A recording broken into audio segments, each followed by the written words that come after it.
ये वीडियो बहुत ही इम्पोर्टेंट है, इसलिए आप इस वीडियो को लाइक शेयर एंड सब्सक्राइब जरूर करें। और हाँ, अगर आप साइंस टॉपर बनना चाहते हैं, 10th साइंस में बहुत अच्छा मार्क्स लाना चाहते हैं, तो इस वीडियो को लास्ट तक जरूर देखें, ठीक है। और अगर मैं बात करूं सबसे पहले फिजिक्स की, तो फिजिक्स के लिए मैं पहले इस वीडियो को शुरू करती हूँ, लेकिन इससे पहले थोड़ा सा और कुछ बात है जिसको कंप्लीट किया जाए। तो इस वीडियो में मैं कुछ इम्पोर्टेंट टॉपिक और इम्पोर्टेंट क्वेश्चन भी देने वाली हूँ जो कि हर साल साइंस के एग्जाम में पूछता ही है, ठीक है। तो हम लोग स्टार्ट करते हैं फिजिक्स से। तो फिजिक्स को हम लोग जानेंगे, और फिजिक्स का किसी भी चैप्टर को पढ़ने से पहले हम लोगों को सबसे पहले उसके फ्लो चार्ट को देखना चाहिए, ठीक है। फिजिक्स में या फिर केमिस्ट्री में या फिर बायो में अगर हम लोग उस चैप्टर को स्टार्ट करते हैं, तो सबसे पहले हम लोगों को फ्लो चार्ट पर जरूर से जरूर कंसंट्रेट करना चाहिए।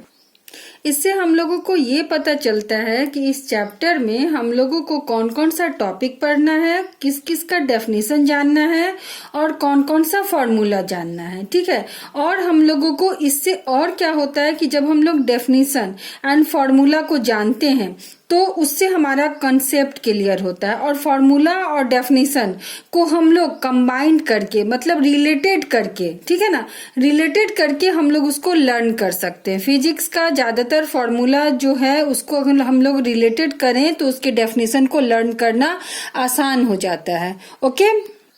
जैसे यहाँ पर एक फ्लो चार्ट है, वो इलेक्ट्रिक करंट चैप्टर से लिया गया है। तो इलेक्ट्रिक करंट सपोज अगर हम लोग उसको ऐसे करके लिख देते हैं तो उसके इस तरह से एक पार्ट आएंगे। जैसे सपोज एक पार्ट आएगा पोटेंशियल डिफरेंस। पोटेंशियल डिफरेंस का शॉर्ट फॉर्म होता है V, एंड उसका जो यूनिट होता है वो होता है वोल्ट, और उसको हम लोग V से डिनोट करते हैं, ठीक है। तो ऐसे करके हम लोग जान लेते हैं, ठीक है। नेक्स्ट हम लोग जानते हैं रेजिस्टेंस को। रेजिस्टेंस को हम लोग कैपिटल R से डिनोट करते हैं, एंड रेजिस्टेंस का यूनिट होता है ओम, ठीक है। एंड हम लोग आगे बढ़ते हैं तो एम्पियर को जानेंगे। तो एम्पियर का जो एम्पियर को का यूनिट जो है वो होता है A। देन एम्पियर को हम लोग शॉर्ट में A लिख सकते हैं। एंड हम लोग उसके आगे जानेंगे heating effect of current. Heating current के ऊपर हीट का क्या इफेक्ट होता है। एंड उसके बाद हम लोग जाएंगे इलेक्ट्रिक सर्किट। इलेक्ट्रिक सर्किट में को भी अच्छे से जानेंगे कि सर्किट के अंदर क्या क्या कनेक्टेड किया जाता है, जिससे हम पूरा एक इलेक्ट्रिक सर्किट कंप्लीट होता है, ठीक है। फिर हम लोग जाएंगे इलेक्ट्रिक पावर के बारे में जानेंगे। तो इलेक्ट्रिक पावर का डेफिनेशन जानेंगे एंड उसका यूनिट जानेंगे। तो उसका यूनिट होता है वॉट, जिसको हम लोग W से डिनोट करते हैं, ठीक है। उसके आगे हम लोग अगर इस तरह से टॉपिक जानेंगे, तो जैसे सपोज हम लोगों को जानना चाहिए ओम्स लॉ, ठीक है, इस चैप्टर में। तो ओम्स लॉ को हम लोग जानेंगे कि what is a Ohm's law, ठीक है ना। What is Ohm's law, Ohm's law क्या है। तो ओम्स लॉ क्या है, इस फॉर्मूला के देखो, ये फॉर्मूला को अच्छे से देखो। इस फॉर्मूला में क्या है, V equal to IR। V is directly proportional to I, ठीक है। तो इसमें क्या बोल रहा है कि ए relationship between V across a conductor and I through it, ठीक है, that is a V directly proportional to I, ठीक है ना। यहाँ पर जो हमारा V है, V मतलब पोटेंशियल डिफरेंस, वो हमेशा ही करंट के डायरेक्टली प्रोपोर्शनल होता है, ठीक है। और अगर हम लोग बात करें कि रेजिस्टेंस का, तो हमारे घरों में जो रेजिस्टेंस होते हैं वो दो सीरीज में कनेक्टेड होते हैं, दो तरह से कनेक्टेड होते हैं। एक होता है रेजिस्टेंस इन सीरीज और एक होता है रेजिस्टेंस इन पैरेलल। तो हमारे घरों में जो है वो रेजिस्टेंस जो है वो पैरेलली कनेक्टेड होते हैं, और सीरीज कनेक्शन हमारे घरों में नहीं होता है, ठीक है, ओके। आज हम लोग और आगे अगर पढ़ेंगे तो वो क्या है, केमिस्ट्री। ठीक है, तो केमिस्ट्री में सबसे पहले हम लोग क्या पढ़ेंगे, केमिकल रिएक्शन, जो फर्स्ट चैप्टर है केमिस्ट्री का।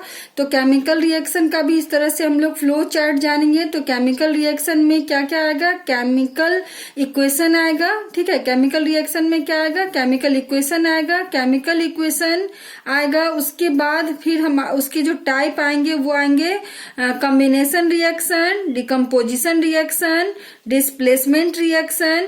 ठीक है, एंड ये जो डिकम्पोजिशन रिएक्शन है उसके भी 3 टाइप होते हैं। ठीक है, thermal decomposition, electric decomposition and photo decomposition. ठीक है, एंड फिर हम लोग आगे जानेंगे आगे क्या है कि वही केमिकल रिएक्शन का और भी टाइप्स होते हैं। वो होता है endothermic reaction, exothermic reaction.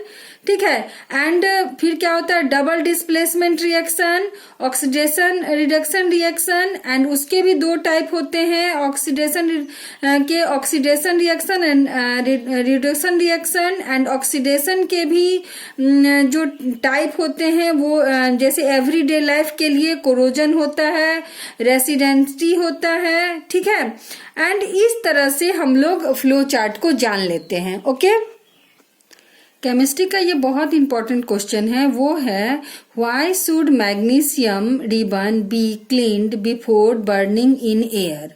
Okay, chemistry का ये बहुत इंपॉर्टेंट टॉपिक है, वो है कोरोजन। ठीक है, तो कोरोजन को आप लोग जरूर अच्छे से उसका डेफिनेशन जान लीजिएगा। ठीक है, एक बहुत इंपॉर्टेंट टॉपिक है ऑक्सीडाइजिंग एजेंट। तो इसका डेफिनेशन है the substance which gains electron is called oxidising agent. ठीक है, एंड रिडक्सिंग एजेंट का क्या होगा कि the substance which loss electron is called a reducing agent. ठीक है, तो ये दोनों जो टॉपिक है वो बच्चे इसके ऊपर थोड़ा सा कम कॉन्सेंट्रेट करते हैं, तो इसको जरूर जान लीजिए आप लोग अच्छे से। यहाँ पर क्या हो रहा है, let us consider the above reaction. Cu copper जो है वो रिएक्ट करता है I के साथ।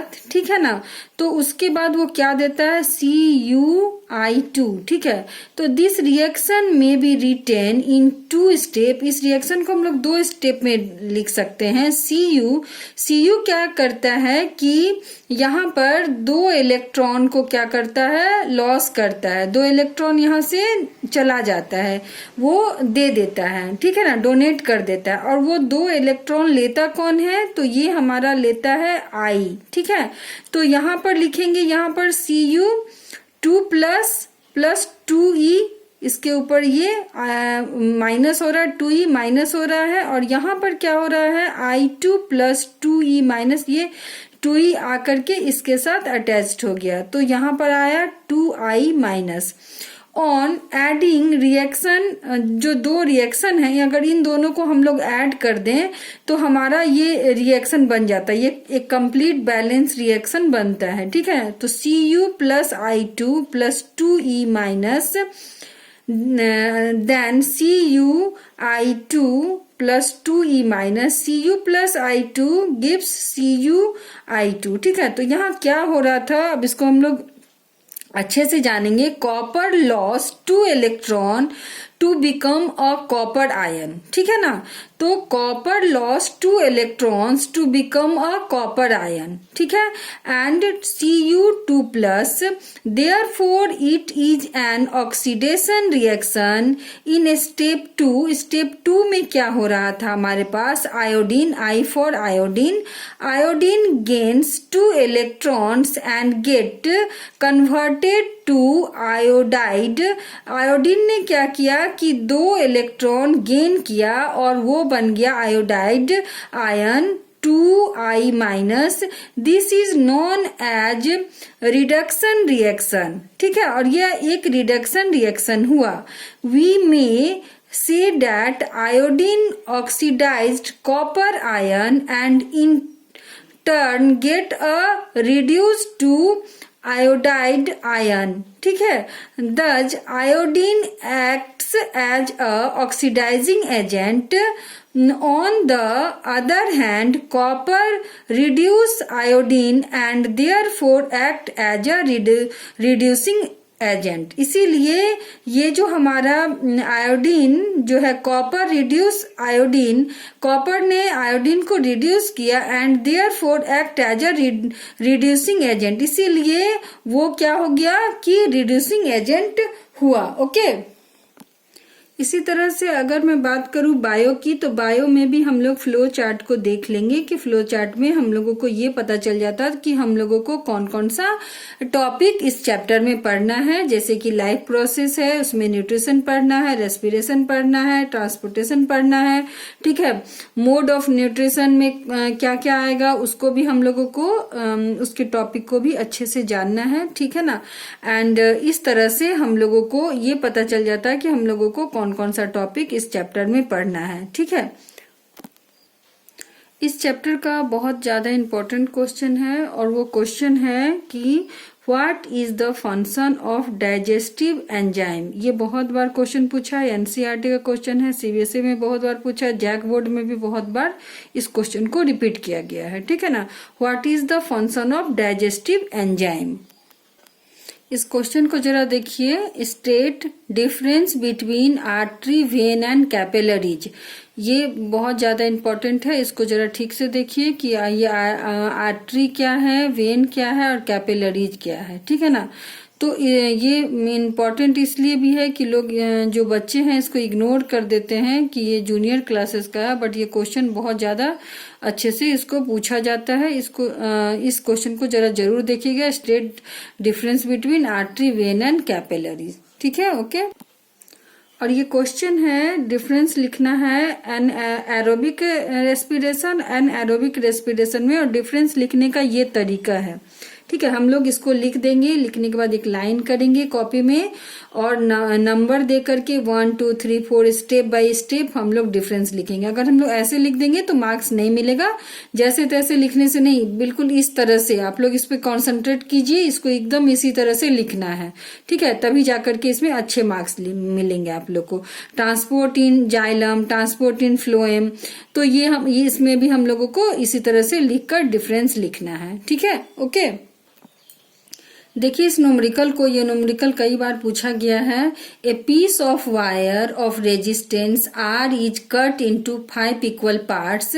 These parts are then connected in parallel if the equivalent resistance of this combination is R dash, then find the ratio of R by R dash, ठीक है। तो resistance of peace of length क्या है, 1 by जो length है, length by 5, मतलब जो length है उसको 5 पार्ट में काटा गया तो L बाई 5 कर देंगे, ठीक है। तो उसकी कुछ रेजिस्टेंस भी होगी तो उसको भी हम लोग 5 से डिवाइड कर देंगे, ठीक है। The equivalent resistance of the 5 wire is parallel is R dash then, and यहाँ पर the equivalent resistance of the 5 wire in parallel R dash then 1 by R dash। तो 1 by R dash इसका क्या था, 1 by R by 5 पुट करेंगे, plus इसको हम लोग 5 टाइम्स करेंगे। 1 by R dash निकालेंगे तो 1 by R by 5, 1 by R by 5, 1 by R by 5, 1 by R by 5, 1 by R by 5, सबको हम लोग ऐड कर देंगे। ऐड करने के बाद हमारे पास रिजल्ट आएगा, ये हमारा इस तरह से हो जाता है 1 by 1 by 5 by R by 5 को हम लोग इस तरह से लिख सकते हैं 1 by 1 into 5 by R, then 5 by R आ जाएगा 5 टाइम्स। अगर हम लोग R को यहाँ पर एलसीएम ले तो ऊपर में क्या आएगा, सभी 5 को ऐड कर देंगे तो 25 आएगा। देन फिर क्या हो जाएगा, हम लोग अगर क्रॉस मल्टीप्लिकेशन करते हैं तो ये एज इट इज रह जाएगा, यहाँ पर ये R यहाँ आ जाएगा। तो R बाई R डैश का जो रिजल्ट आया, रेशियो आया, वो 25/1 आया, ठीक है। तो यहाँ पर 25 इसका आंसर होगा, ठीक है। Okay, please subscribe.